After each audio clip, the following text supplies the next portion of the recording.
The Triumph Together event begins on August 23rd at 3 p.m. Pacific and focuses on global challenges. But is it worth your time? The bonuses, special timed research, and Pokémon available during this event will trickle out over the course of a week, as we complete these global challenges. In other words, they're time-gated. So we'll have less time with the bonuses that unlock near the end. If you like costume Pokémon, there will be 3. Personally, I don't care, but they can be shiny and those will be very rare. For the first part of the event, Team Rocket activity will be increased. This means more rocket balloons and more of them at Pokestops. This is good because there are some useful shadow Pokémon with the grunts, and the 12-kilometer eggs you get from leaders are a good source of Stardust. Once we defeat 75 million rockets, the next bonuses will unlock. 2 times XP for spinning stops, which doesn't make much of a difference, but sure, and half egg hatch distance. It's nice to have the infinite incubator become twice as effective, since that's all I'll be using. After hatching 20 million eggs, the next set of bonuses will unlock. 2 times hatch Stardust, which would have been nice before hatching 20 million eggs, and event-themed field research, which will include Pokémon featured during events and community days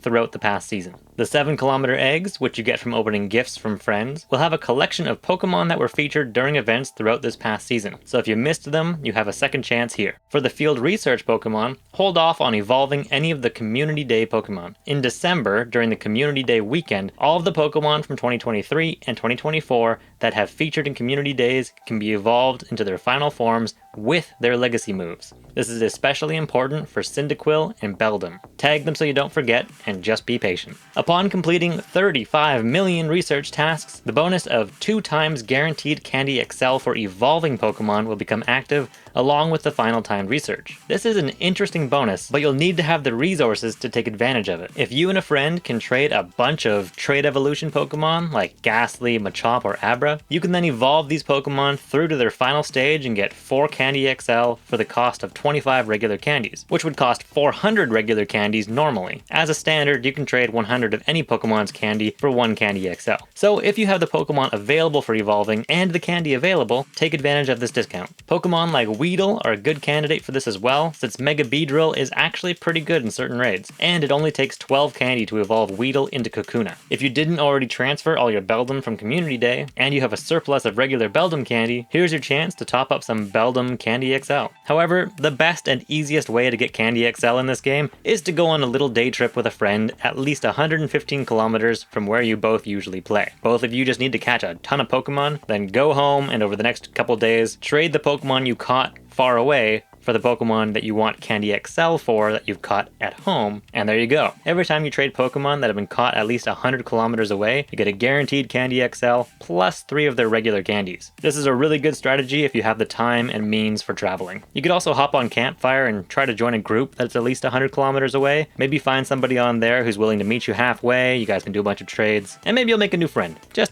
be careful with strangers. Anyway, back to the event. With each stage, there will be a free timed research themed around the team leaders, and that will reward the costume Pokemon. And of course, there will be a paid timed research, which is fairly priced if you're going to buy those items anyway. I don't spend money on incubators, lures, or radars, so it's not for me. There won't be any wild Pokemon spawns associated with the event, so you'll have this nice chance here to catch the regular seasonal spawns before they're gone in September. So this is a good event if you've missed the content of the past 3 months. I hope they do more of these end of season events where you have a chance to pick up some Pokemon you may have missed. Let me know in the comments if there's anything here you're excited for, and as always, good luck out there.